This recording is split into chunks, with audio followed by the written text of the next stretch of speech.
ముఖ్యంగా ఆంధ్రాకి సంబంధించి దాదాపు ఇద్దరు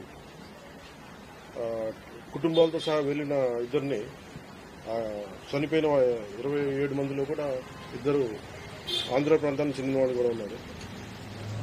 వాళ్ళని అడిగింది, మీరు హిందువులా కాదా అని చెప్పి వారి కుటుంబాల ముందే, వాళ్ళ పిల్లల ముందే, వాళ్ళ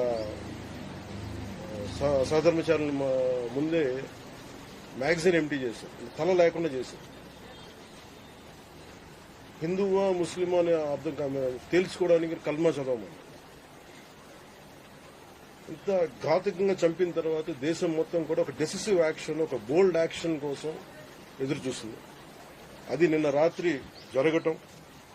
ఇలాంటి సమయంలో దాదాపు 9 ప్రాంతాల్లో 15 కిలోమీటర్ల నుంచి దాదాపు 200 కిలోమీటర్ల లోపల వరకు వెళ్లి భారతదేశ సైన్యం అక్కడున్న మిలిటరీ ఎస్టాబ్లిష్మెంట్స్ కి దాడి చేయకుండా, అక్కడున్న సివిలియన్ క్యాజువాలిటీస్ లేకుండా కేవలం ఎవరైతే ఉగ్రవాద సంస్థలు ఉన్నాయో, ముఖ్యంగా ఈ 3 సంస్థల మీద ప్రత్యేకించి దాడులు జరపడం, వాటిని ధ్వంసం చేయడం నిజంగా ఇది భారతదేశం ప్రతి ఒక్కరూ హర్షించదగ్గ విషయం.